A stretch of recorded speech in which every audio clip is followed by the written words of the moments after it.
Hello students, this is doctor Nupur सद्दा। इस video में अपन स्टडी करेंगे अबाउट द यू बैक्टीरिया और द ट्रू बैक्टीरिया। जब हम इसका हिस्टोरिकल बैकग्राउंड देखें तो सबसे पहला नाम आता है एंटोन वॉन ल्यूएनहॉक का। सो एंटोन वॉन ल्यूएनहॉक ने बैक्टीरिया को सबसे पहले जो देखा था वो किस में देखा था? रेन वाटर में, and then he also observed it in the teeth scum, और इसको इन्होंने नाम दिया था animalcule. This is important, this you have to remember. Clear? Next जो आता है वो नाम आता है एफ.जे. कॉन एंड एहरनबर्ग का, जिन्होंने ये टर्म प्रपोज करी थी, दैट इज बैक्टीरिया। नेक्स्ट नाम आएगा रॉबर्ट कॉश का।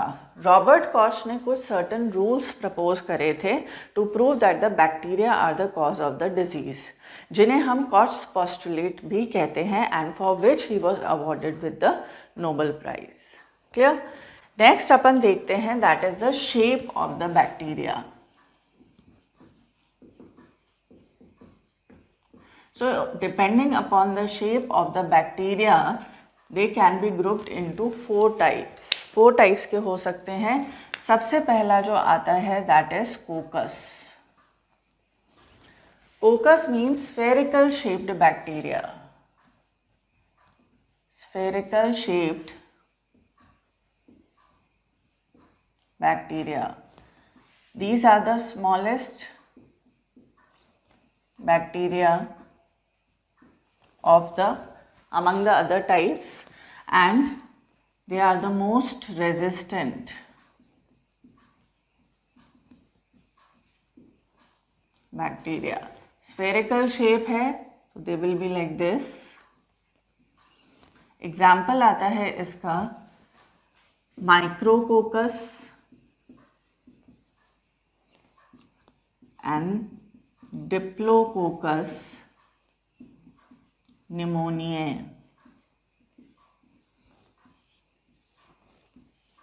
इसके सफिक्स में कोकस आएगा because they are having the spherical shape. Next जो बैक्टीरिया आएगा depending upon the shape, that is a bacillus. Bacillus का मतलब होता है rod shape bacteria. Most of the bacteria they fall under this category. Clear? So they are rod shaped like this. इसके अंदर example आता है E coli का, that is Escherichia coli. Clear? Next आता है spiral shape bacteria. Spiral shape bacteria कुछ ऐसे देखने को मिलेंगे। They are having the flagella at both the ends, spring-like. Okay, so these are spiral shaped bacteria. इसके अंदर एग्जाम्पल आता है Spirillum volutans. क्लियर? नेक्स्ट जो आता है that is comma shaped bacteria,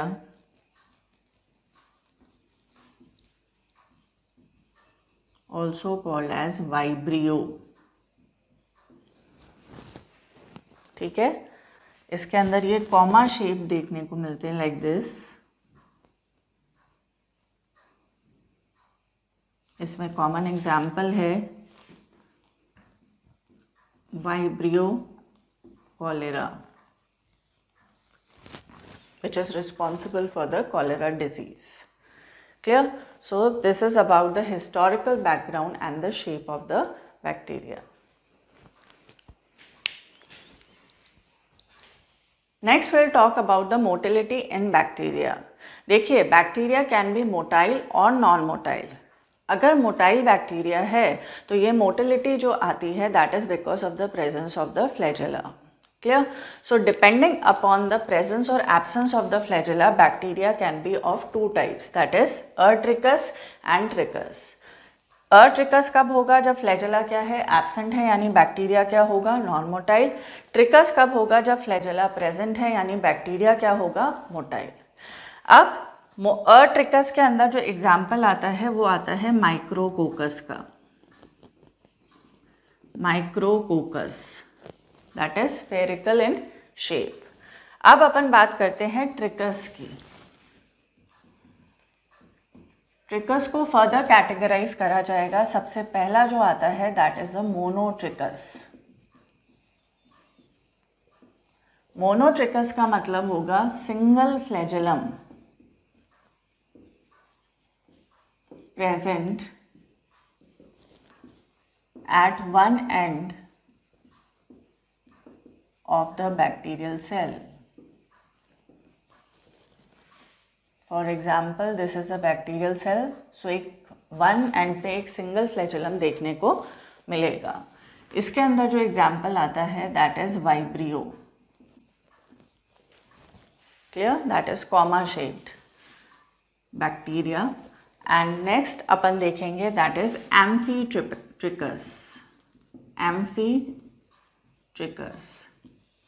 एम्फीट्रिकस के अंदर जो है बैक्टीरियल सेल है। इस बैक्टीरियल सेल के दोनों एंड्स पे फ्लैजेला देखने को मिलता है। सो will write here single flagellum present at both the ends of the bacteria. इसके अंदर एग्जाम्पल आता है नाइट्रोसोमोनास।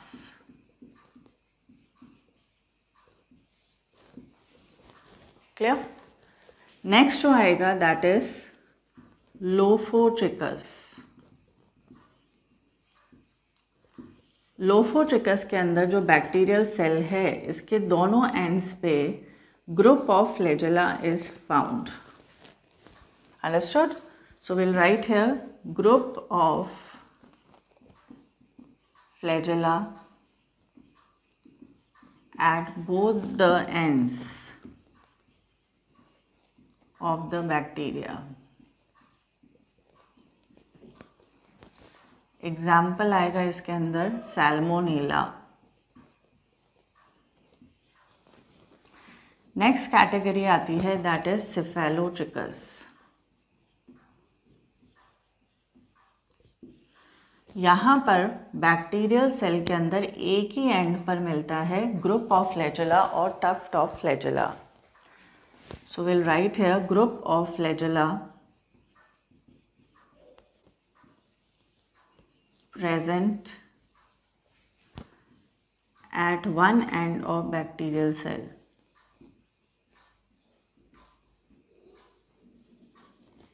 इसके अंदर एग्जाम्पल आएगा coryne bacterium.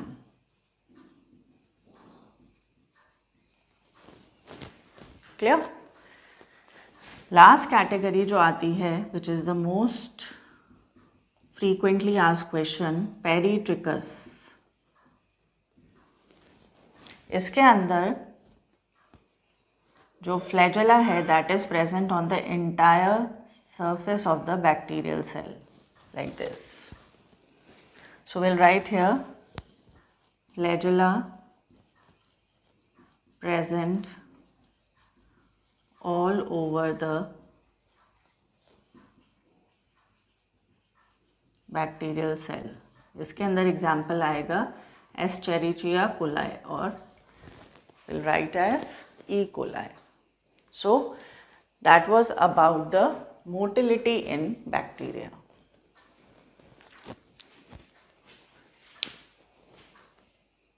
Now if we study the structure of the flagella, bacterial flagellum, then we'll see that it mainly consists of three parts, that is the basal body, the hook and the filament. So we'll write here bacterial flagellum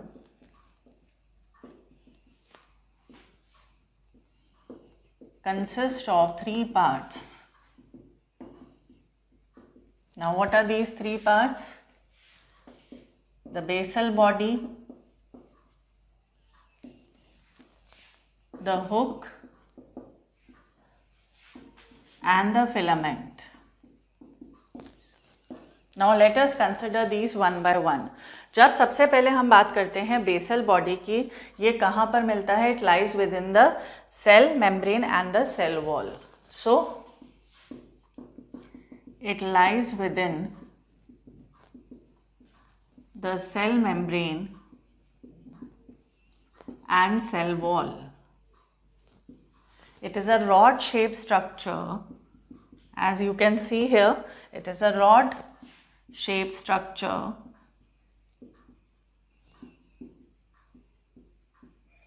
Now this basal body is a rod shaped structure which consists of two pairs of ring. As you can see here, the outer pair and the inner pair. This outer pair lies within the cell wall and the inner pair lies within the cell membrane. Outer pair के अंदर दो rings मिलती हैं L and P और inner pair के अंदर भी दो रिंग्स मिलती हैं S and M. जो ग्राम पॉजिटिव बैक्टीरिया होते हैं उनके अंदर केवल इनर पेयर ही पाया जाता है. ग्राम पॉजिटिव अभी मैं बताती हूँ आपको क्या होता है Gram positive and Gram negative bacteria. उससे पहले अपन ये स्ट्रक्चर देख लेते हैं. तो यहाँ अपन लिखेंगे basal body consist of two pairs of ring, outer pair and the inner pair.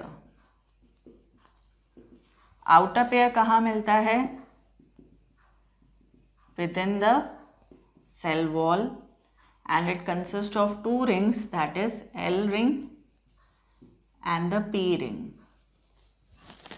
inner pair जो होता है ये कहाँ मिलता है? within the cell membrane and it also consists of two rings, S ring and M ring. Clear? Next हम देखते हैं hook. Hook की जब हम बात करें तो आप देख सकते हैं it helps in connecting the basal body and the filament. This is the middle part of the flagellum. Clear? And some part of it lies within the cell wall. So we'll write here it is the middle part of the flagellum. It connects basal body with the filament and some part of it, not whole, some part of it lies within the cell wall. Clear? Now we talk about the third part, that is the filament. Filament की जब हम बात करें तो it is a hollow cylindrical proteinaceous structure. It is made up of the protein flagellin.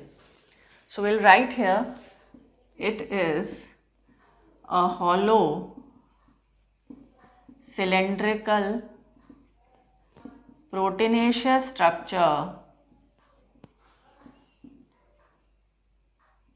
made up of flagellin protein.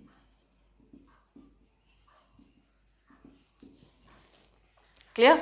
So this is all about the structure of the bacterial flagellum. That is, it consists of three main parts, that is the basal body, the hook and the filament.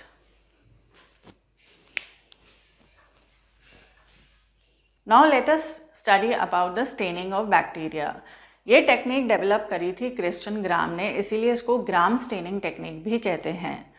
It was mainly done in order to differentiate the bacteria on the basis of staining. Staining के basis पे bacteria को दो categories में divide किया गया है, Gram positive and Gram negative. आइए देखिए इस प्रोसीजर में क्या होता है. Firstly the bacteria are stained with the crystal violet. Crystal violet से इनको स्टेन करा जाता है and then with the potassium iodide solution. इसके बाद बैक्टीरिया को वॉश करा जाएगा विद एसीटोन और इथाइल एल्कोहल. ठीक है।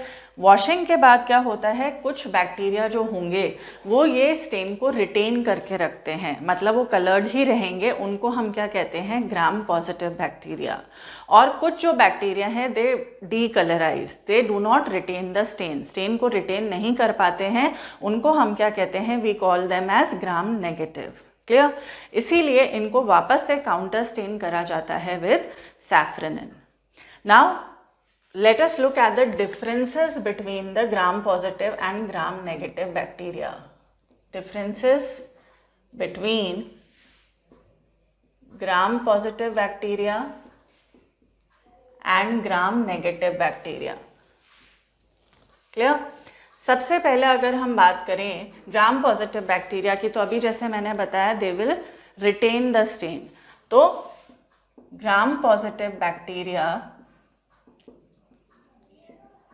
retains the stain. Clear? Whereas gram negative bacteria do not retain the stain.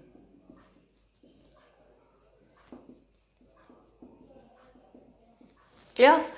Second, which is the most important difference between the two, is of the cell wall. Cell wall की अगर हम बात करें तो gram positive के अंदर होती है सिंगल लेयर्ड, जो कि किसकी बनी होगी, this is the cell membrane, ये बाहर की तरफ सेल वॉल है, केवल पेप्टिडोग्लाइकैन की बनी होती है, 20 to 80 नैनोमीटर थिक रहेगी। यहाँ पर म्यूरिन या पेप्टिडोग्लाइकैन कंटेंट ज़्यादा रहता है, इट इज़ अबाउट 70 to 80%। जब हम बात करें ग्राम नेगेटिव बैक्टीरिया की, तो यहाँ पर जो सेल वॉल है वो 2 लेयर्ड रहती है।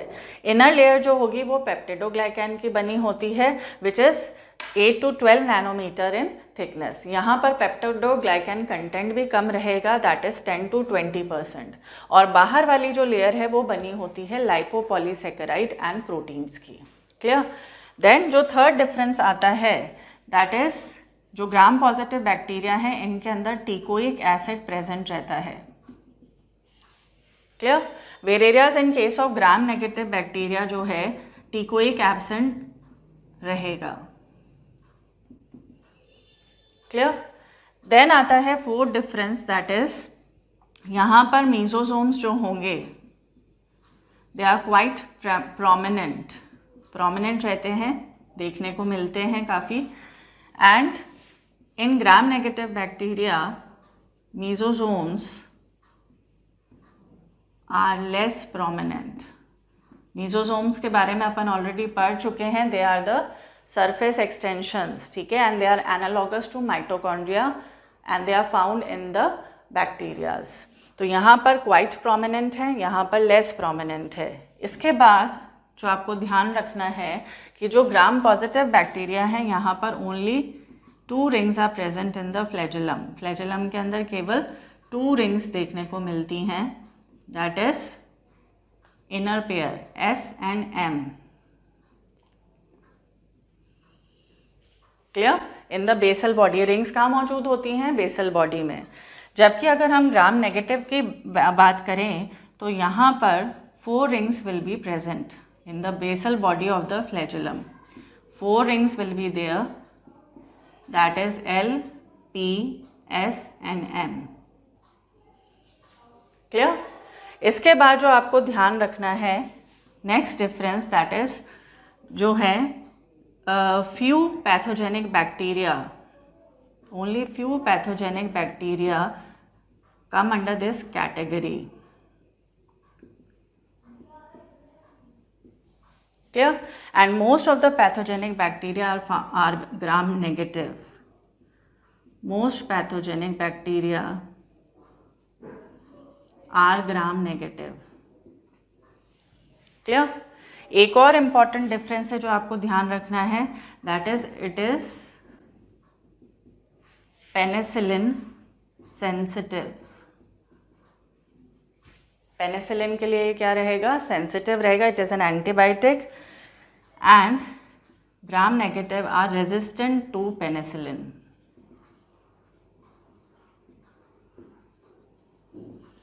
Clear.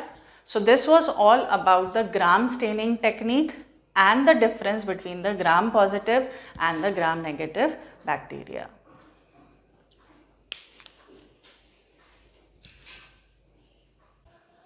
Now let us talk about the nutrition in bacteria. When we talk about the bacteria, they are generally simple in structure but complex in behavior. And when we compare it to the other organism, bacteria as a group shows the most extensive metabolic diversity. Most of them are heterotrophs, but some of them are autotrophic also. So depending upon the nutrition,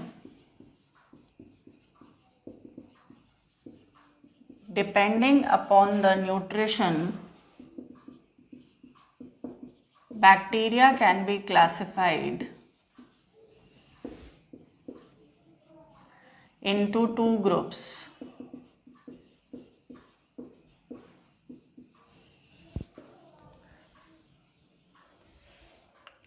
Autotrophs and heterotrophs. Autotrophs and heterotrophs. Now, as the name suggests, autotrophs are the bacteria which can synthesize their own food material. Whereas the heterotrophs, they cannot synthesize their own food material, hence they are dependent on the dead or decaying matter or on the other living organisms for their food material. Clear?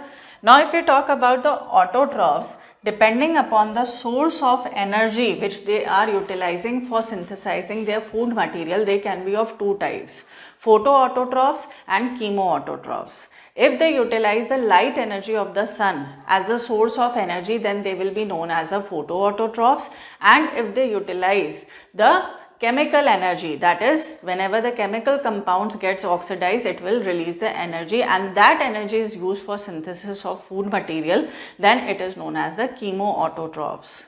Clear? So autotrophs, that is, they can synthesize their food, and heterotrophs cannot synthesize their food.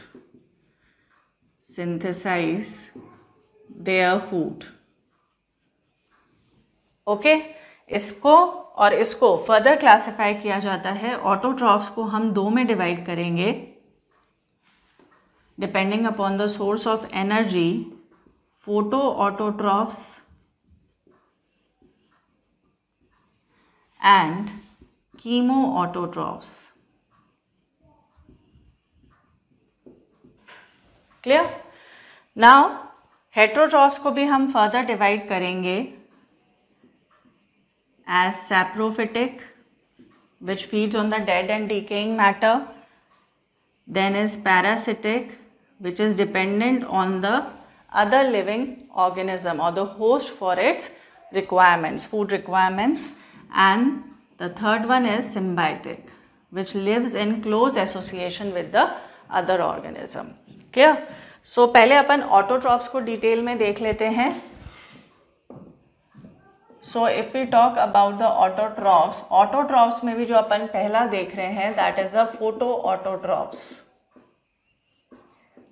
Photoautotrophs जो होंगे, they synthesize their own food because they are photoautotrophs, so they utilize light energy of the sun for synthesizing their food. Clear? अब obvious ही बात है, अगर वो light energy का use कर रहे हैं तो इनके अंदर पिगमेंट्स भी मिलेंगे.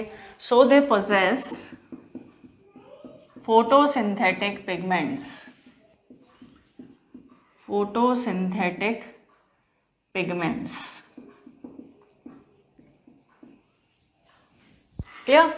अब फोटोसिंथेटिक पिगमेंट्स जो बैक्टीरिया के अंदर होंगे, they will be different from that of the higher plants. Bacterial photosynthetic pigments के अंदर मेनली आता है bacteriochlorophyll and bacterioviridin. Clear? तो इसके अंदर कौन से फोटोसिंथेटिक पिगमेंट्स होते हैं? Like that of bacteriochlorophyll और बैक्टीरियो विरिडिन. एक चीज़ और यहाँ ध्यान रखने वाली है कि जब हम बात करते हैं फोटोसिंथेसिस की, तो bacterial photosynthesis is different from that of the photosynthesis in higher plants. It depends upon the hydrogen and the electron donor. If we talk about the higher plants, वहाँ oxygenic photosynthesis होता है because oxygen is produced as a result of photolysis of water. क्योंकि वहाँ पर proton और electron donor क्या है? That is water. That is known as oxygenic photosynthesis. जबकि अगर हम बात करें बैक्टीरियल फोटोसिंथेसिस की, तो यहाँ प्रोटॉन और इलेक्ट्रॉन डोनर होता है या तो हाइड्रोजन सल्फाइड या फिर हम क्या कहते हैं, that is the thiosulphate. Clear? तो यहाँ पर ऑक्सीजन इवॉल्व नहीं होती है, इसीलिए हम इस टाइप के बैक्टीरियल फोटोसिंथेसिस को क्या कहेंगे? Anoxygenic photosynthesis. क्लियर? तो यहाँ पर इसके अंदर जो अपन एग्जाम्पल्स, एक चीज़ और हाईलाइटिंग पॉइंट नोट कर लेते हैं पहले कि बैक्टीरियल फोटोसिंथेसिस जो है, bacterial photosynthesis is an oxygenic photosynthesis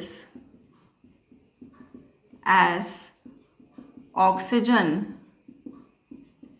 is not evolved. यहाँ पर हाइड्रोजन, दैट इज अपन कह सकते हैं proton, and electron donor is H2S और थायोसल्फेट.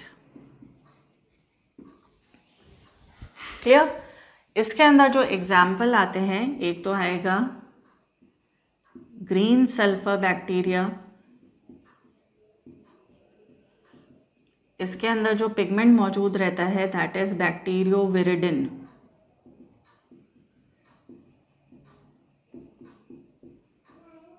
क्लियर? और ग्रीन सल्फर बैक्टीरिया का भी एग्जाम्पल है क्लोरोबियम. क्लियर? सेकेंड एग्जाम्पल आता है purple sulphur bacteria. Purple sulphur bacteria, इसका एग्जाम्पल आएगा क्रोमैटियम. इसके अंदर पिगमेंट मौजूद रहता है bacterio chlorophyll.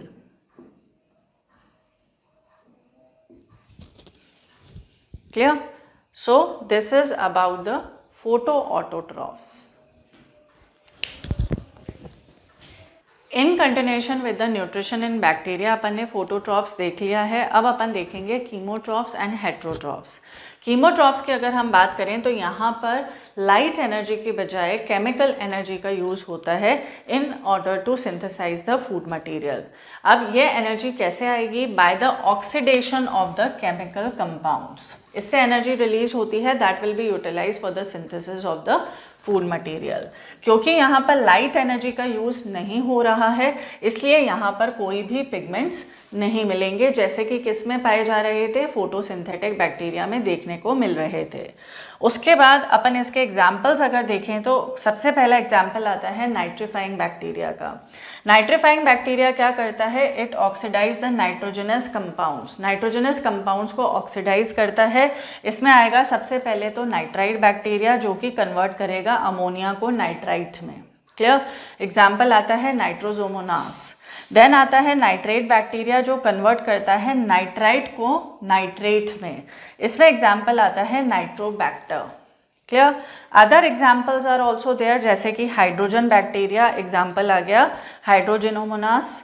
Iron bacteria like Ferrobacillus, sulphur bacteria like Thiobacillus. These are also chemoautotrophs. Clear?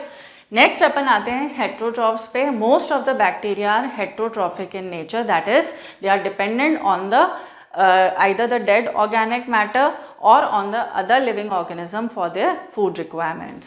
सबसे पहला अपन देखेंगे सैप्रोट्रॉफिक बैक्टीरिया. सैप्रोट्रॉफिक क्या होते हैं? Which are dependent on the dead and decaying matter for their food requirements. अब ये भी दो टाइप के होंगे, एक होता है ऑब्लिगेटिव सैप्रोट्रॉफिक और एक होता है फैकल्टेटिव पैरासिटिक. ऑब्लिगेट सैप्रोट्रॉफिक का मतलब है, ऑब्लिगेट का मतलब होता है कंपल्सरी. क्लियर? इसके पास कोई ऑप्शन नहीं है. फैकल्टेटिव के पास ऑप्शन रहता है. क्लियर। ऑब्लिगेट सैप्रोट्रॉफिक का मतलब है कि ये कंप्लीट सैप्रोट्रॉफ्स हैं, ये सैप्रोट्रॉफिक ही रहेंगे। इसमें एग्जाम्पल आएगा क्लॉस्ट्रिडियम बोट्यूलिनम का। नाउ सेकेंड जो आता है फैकल्टेटिव पैरासिटिक, मतलब नॉर्मल कंडीशंस में तो ये सैप्रोट्रॉफिक ही है, लेकिन it can also behave as parasitic. Clear. Example आता है इसमें स्यूडोमोनास का। नेक्स्ट अपन देखेंगे पैरासिटिक बैक्टीरिया। पैरासिटिक बैक्टीरिया क्या है? फूड रिक्वायरमेंट्स के लिए दूसरे लिविंग ऑर्गेनिजम्स या होस्ट पे डिपेंडेंट रहता है। इसमें भी दो में कैटेगराइजेशन करते हैं, obligate parasite and facultative saprotrophic. Clear. Obligate parasite मतलब इसके पास कोई ऑप्शन नहीं है, कंपलसरी है, तो it will be parasitic only. Clear. Example आता है Mycobacterium leprae, it causes leprosy. Clear. Next आता है फैकल्टेटिव सैप्रोट्रॉफिक, मतलब ये जनरली तो पैरासिटिक है, लेकिन it can behave as saprotrophic also. Clear. इसमें एग्जाम्पल आता है Mycobacterium tuberculosis. Tuberculosis is also caused because of the bacteria. Then last category आती है सिम्बायोटिक बैक्टीरिया की। सिम्बायोटिक बैक्टीरिया वो बैक्टीरिया हैं जो दूसरे लिविंग ऑर्गेनिज्म के साथ एसोसिएशन में रहते हैं, ठीक है, and from them they derive their nutrition. इसमें सबसे कॉमन एग्जाम्पल आता है राइजोबियम का। This Rhizobium is found in the root nodules of the leguminous plants. Symbiotically उसके साथ रहेगा and it derives it nutrition from the host. Clear. And in turn ये क्या कराता है? प्लांट के लिए नाइट्रोजन फिक्सेशन में मदद करता है। So it converts the atmospheric nitrogen into the nitrogenous compounds. So this was all about the nutrition in bacteria.